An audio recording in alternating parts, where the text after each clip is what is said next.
Breaking news! US, binigyan na naman ang Pilipinas ng karagdagan C-130 aircraft Hercules. China, gulat na gulat dito. Samantala, Bureau of Fisheries Aquatic Resources at Philippine Coast Guard nabigo na putulin ang floating barrier na inilagay ng China sa Bao de Masilok. Ito ang ating tututukan ngayong araw na ito. Saglit lang ito mga kababayan, kaya humanap na ng pwesto. Tara na!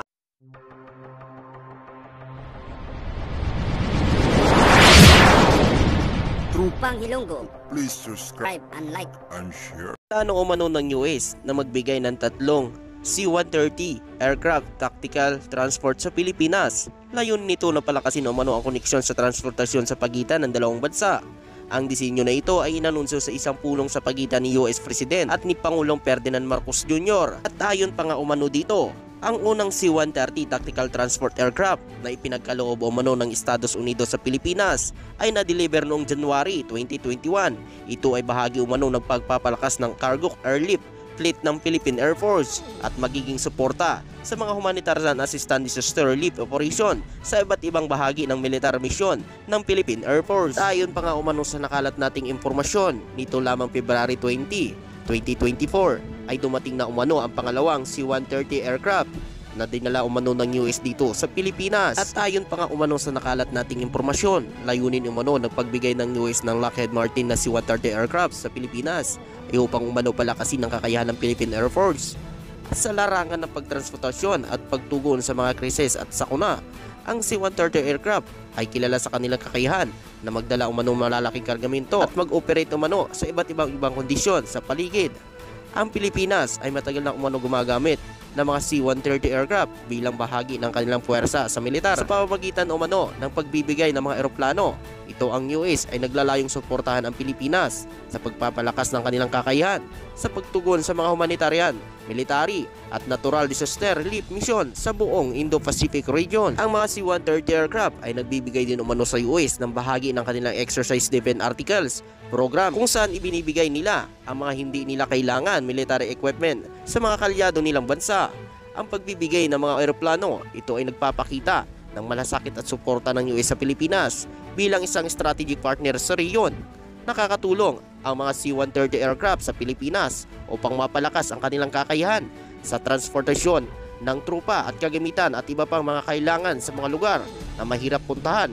Ito rin ay nagpapahusay umano ng kanilang kakayahan sa pagresponde sa mga krisis at sakuna tulad na paghatid umano ng tulong sa mga apektado ng komunidad. Ayon pa nga umano sa nakalat nating impormasyon, ang C-130 aircraft Hercules ay tumutukoy sa isang uri ng eroplano na tinatawag umano na Lockheed Martin C-130 Hercules. Ito ay isang tactical transport aircraft na ginagamit umano ng maraming bansa sa buong mundo kasama ang Estados Unidos.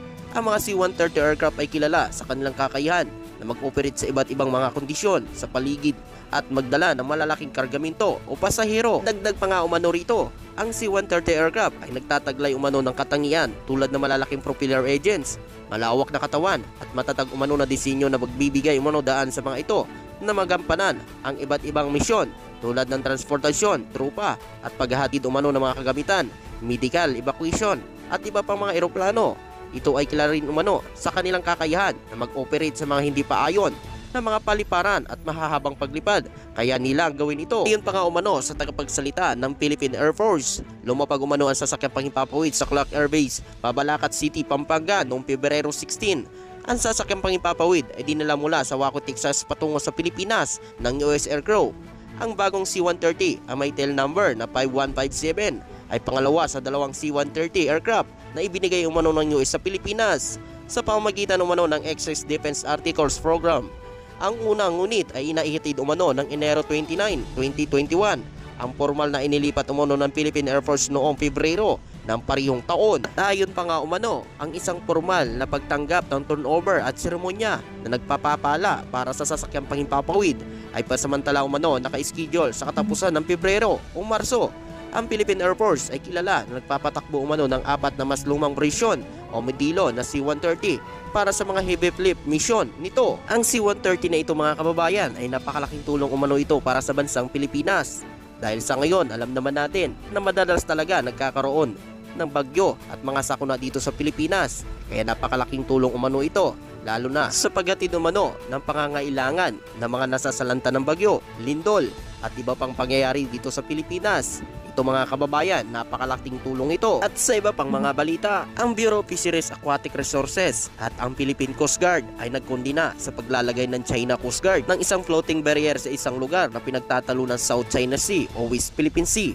Ito ay nagpigil umano sa mga mangingisda ng Pilipinas na makapagpangisda sa lugar. Ang Bureau of Fisheries ay nagpapatuloy sa isang special operation upang alisin umano ang floating barrier na ito. Ayon pa nga umano ang Bureau of Fisheries Aquatic Resources at kasama ang tauhan ng Philippine Coast Guard at ang media ay dumating umano sa isang shoal habang inilagay ng China Coast Guard ang barrier, isang 300 metro na floating barrier ang natuklasan ng mga tauhan ng Philippine Coast Guard at Bureau of Fisheries Aquatic Resources sa board ng BRP Dato Bangkao habang sila ay nasa isang maritime patrol mission sa paligid ng Bao de Masilok. Tatanda natin, ilang buwan lang ang lumipas mula nang nilatagan din umano ng China ang Bao de Masilok ng floating barrier na agarang pinautos ni Pangulong Ferdinand Marcos Jr.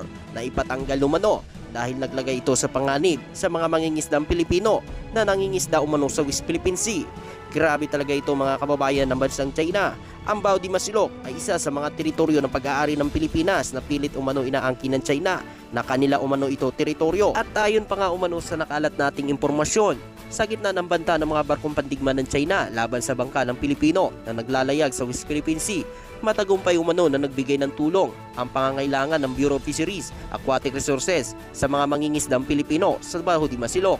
Nakaranas ng panghaharas ang mga barko ng Bureau of Fisheries Aquatic Resources at ang Philippine Coast Guard sa mga barko China Coast Guard at Navy nito upang hindi sila makalapit umano sa Bao de Masilok.